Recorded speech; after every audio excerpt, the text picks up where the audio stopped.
लोकतांत्रिक आंदोलनों को जो लोकतंत्र को बचाने के लिए जो सामाजिक आंदोलन चलते रहते हैं, उनकी रक्षार्थ वकीलों का नैतिक और कानूनी योगदान। साथियों, जब कभी कोई भी संस्थान बनता है तो उस संस्थान को बनाने से पहले दो चीजों की जरूरत पड़ती है, एक तो लीगल एडवाइजर की और एक सीए की। और जिनके पास ये दोनों होते हैं वो अपना आर्थिक और कानूनी जो उनका एजेंडा होता है उसको पूरा करते हैं और वो कभी भी असुरक्षित महसूस नहीं करते। इसीलिए हमारे यहां जो संगठन में जो इंडियन लीगल या इंडियन लॉयर्स एसोसिएशन था वो 2015 से लेकर 2019 तक रहा। 2019 के बाद इसका नाम इंडियन लीगल प्रोफेशनल एसोसिएशन कर दिया गया, क्योंकि सिर्फ इसमें लॉयर्स ही नहीं है, कानून से संबंधित, कोर्ट से संबंधित जो भी होते हैं, रीडर है, एडवोकेट है, जज है, चाहे उनके स्टाफ के, उन सभी को इसमें शामिल किया गया। यहां तक कि जो कानूनी छात्र हैं उनको भी इसमें शामिल किया गया है, ताकि इसका एजेंडा और इसका विस्तार अच्छे से किया जा सके और जो आईएलपीए में आने वाले एडवोकेट है उनकी संवैधानिक सोच, उनकी समझ, बुद्धि और ज्ञान, उनका विस्तार कॉलेज लेवल से ही शुरू किया जा सके, इसलिए इसको बनाया गया है।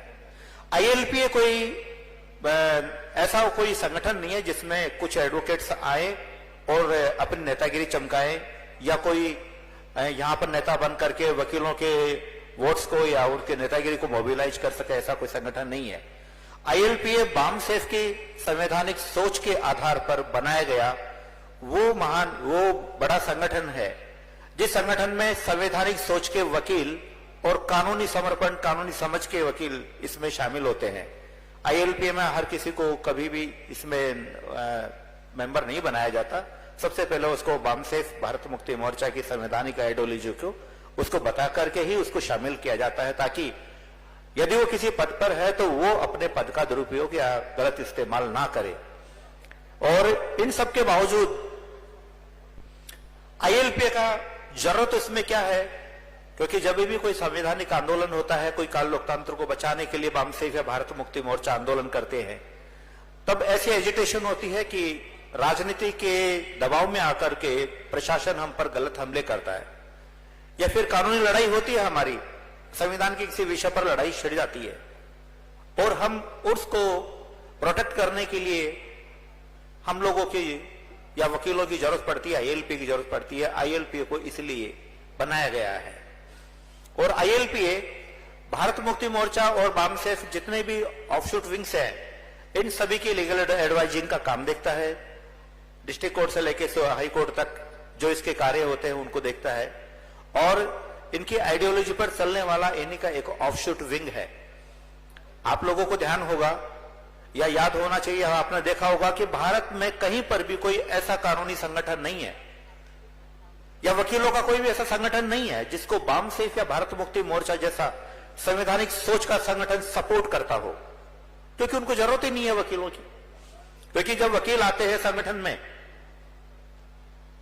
या संगठनों में होते हैं वकीलों का संगठन, या जिन संगठनों में वकीलों के संगठन होते हैं, वो लोग उन वकीलों को सिर्फ वहां तक ही रखते हैं, इस्तेमाल करते हैं कि उनका कार्य सिर्फ वहीं तक चलता रहे और उनका जो भी असंवैधानिक उद्देश्य उनका पूरा होता रहे। लेकिन बामसेफ में ऐसा नहीं है। बामसेफ में आईएलपीए का जो संगठन बनाया गया है वो संवैधानिक उद्देश्यों को पूरा करने के लिए, विशेष तौर से एससी, एसटी, ओबीसी और माइनॉरिटी के हकों और अधिकार के लिए जो लोकतांत्रिक उद्देश्य होते हैं उनको पूरा करने के लिए जो आंदोलन होते हैं, जो अधिवेशन होते हैं या जो भी कानूनी कार्रवाइयां होती है, उनको सुचारू रूप से देने के लिए इसको बनाया गया है। आईएलपीए का जो अब तक का योगदान रहा है उसमें योगदान में आपको मैं बता देता हूं। आईएलपीए ने पिछले साल ही 2 अक्टूबर 2022 को यही नागपुर में दूसरा राष्ट्रीय अधिवेशन किया था। उस राष्ट्रीय अधिवेशन की सफलता के बाद तीसरा राष्ट्रीय अधिवेशन इसी साल 10 दिसंबर को हैदराबाद में हो चुका है।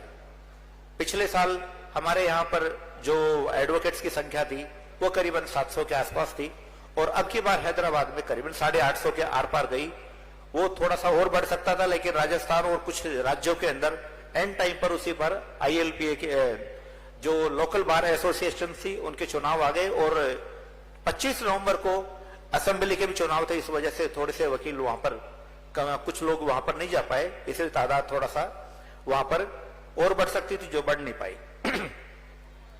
अब मैं बताता हूं कि वकीलों के प्रति सामाजिक जिम्मेदारी समाज की भी है। हम लोग वकीलों से एक्सपेक्ट करते हैं कि वकील सामाजिक जिम्मेदारी नहीं निभाते, लेकिन समाज को भी उनके प्रति जिम्मेदारी निभानी चाहिए। आपको पता है कि आप लोगों के पास जितना भी लीगल वर्क होता है वो सारा लीगल वर्क उन वकीलों के पास चला जाता है जो वकील आपके सामाजिक या संवैधानिक अधिकारों के लिए बात तक नहीं करते। आप उनको काम देते हो, आपके जेब से लिया हुआ पैसे से वो आपके विरुद्ध जब कोई भी अलोकतांत्रिक या असंवैधानिक काम होता है तो वो चुप रहता है। तो आप ऐसे एडवोकेट्स को जो आपके संवैधानिक हक और अधिकार की आवाज नहीं उठाते, आपके साथ नहीं खड़े होते, एक तो उनको काम देना बंद कर दो ताकि वो समझ जाएं कि आपके संवैधानिक अधिकारों के प्रति वो भी आपके प्रति आपके संवैधानिक अधिकारों के प्रति वो सचेत हो जाएं। दूसरी बात क्या है कि समाज के प्रति वकीलों की भी जिम्मेदारी है। हमारा समाज कानूनी रूप से हर बात को नहीं समझता। हमारे वकील साथियों से मैं अनुरोध करता हूं कि वो समाज के प्रति, समाज के पास उठे बैठे उनके पास आए जाएं। बहुत सारी चीजें ऐसी होती है जिनको वो कई बार दूसरे शेयर नहीं कर पाते। उनके कार्यों में उनके कुछ केसेज ऐसे होते हैं जिन केसेज के अंदर उन लोगों को अदालतों में नहीं जाना चाहिए, प्री मेच्योर केसेज अदालतों में जाते हैं। विशेष तौर से हमारे समाज की जो बहन बेटियों की जो आपस में जो पारिवारिक मुकदमे होते हैं या पारिवारिक मुद्दे होते हैं, इसकी वजह से जो घर बिगड़ते हैं, ये सबसे ज्यादा कारण ये होता है कि वो ऐसे व्यक्ति के पास नहीं जाते जहां पर वो जो आपके प्रति ये सामाजिक जिम्मेदारी निभाने के प्रति जो लोग जो आपके प्रति निष्ठावान होते हैं। ILPA के सामाजिक लोकतांत्रिक उद्देश्य के पूर्ति के लिए जो भी हमारे से बन पड़ता है हम लोग करेंगे उसके लिए, और जो भी हमारी जिम्मेदारियां होगी वो निभाएंगे हम लोग, और समाज को भी उनके प्रति जिम्मेदारियां निभानी चाहिए। हमें